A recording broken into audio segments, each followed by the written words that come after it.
ஜல்லிக்கட்டுக்கான தடை நீங்கும் என்ற எதிர்பார்ப்பில் தமிழகமே காத்திருக்கும் வேளையில் மதுரை அவனியாபுரத்தை சேர்ந்த சிறார்கள் தமிழர்களின் பாரம்பரிய விளையாட்டான ஜல்லிக்கட்டை பாதுகாக்க ஒரு புது முயற்சி எடுத்துள்ளார்கள். அது பற்றி பார்க்கலாம்.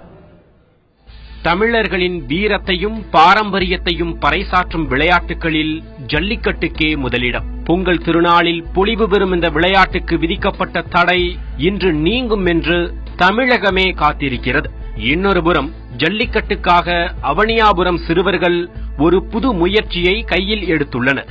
தாங்கள் சேமித்து வைத்திருந்த சிறு சேமிப்பிலிருந்து 12 சிறுவர்கள் தலா 100 ரூபாய் வீதம் போட்டு 1200 ரூபாய்க்கு இளம் கன்று ஒன்றை வாங்கியுள்ளனர்.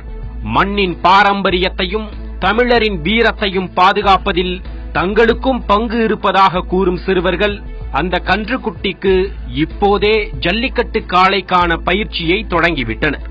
கூடவே தாங்களும் எதிர்காலத்தில் மாடுபிடி வீரராவதற்கான நுணுக்கங்களையும் கற்று வருகின்றனர். நாங்க ஆளுக்கு 100 ரூபா போட்டு இந்த கண்டை வாங்கி வளர்க்குறோம். இந்த கண்டை நாங்க சிறு வயதுலேருந்தே வளர்க்குறோம். அதுக்கு நாங்களும் பயிற்சி கொடுத்துக்கிட்டே வரோம். எங்க பையங்களும் கட்டுவாங்க. ரெண்டும் மாடுனா துன்புறுத்துற மாடினா இல்ல, மாடு நல்லா அதுவும் நாடுது இதுவும் நாடுது. ஒரு ஆண்டு ஜல்லிக்கட்டுக்கு விதிக்கப்பட்ட தடையால் ஆயிரக்கணக்கான காளைகள் அடிமாட்டிற்கு விலை போனதாக அப்பகுதி மக்கள் வேதனை தெரிவிக்கின்றனர். எனவே காலம் காலமாக தங்கள் ரத்தத்தில் ஊறிப்போன ஜல்லிக்கட்டுக்கு விதிக்கப்பட்டுள்ள தடை நீங்க வேண்டுமென அவனியாபுரத்து ஆண்கள் சிலர் மாலை போட்டு விரதமும் இருந்து வருகின்றனர். ஜல்லிக்கட்டு நடக்கிறதுக்காண்டிதான் நாங்க போறாமே விரதம் இருக்கிறோம். பழனிக்கு பாத யாத்திரை போறோம்.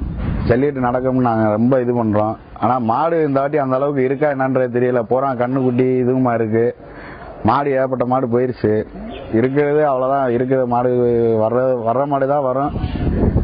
என்னன்றது தெரியல. மாடு போறாமே அடிமாட்டுக்கு போயிருச்சு. ஆனா நிறைய மனம் தளராமல் மேற்கொண்டு வரும் பயிற்சியும் நம்பிக்கை குறையாத தங்களின் பக்தியும் ஜல்லிக்கட்டுக்கான தடையை நிச்சயம் நீக்கும் என காத்திருக்கின்றனர் மதுரை மண்ணின் மைந்தர்கள். தந்தி டிவி செய்திகளுக்காக மதுரையிலிருந்து சரவணன்.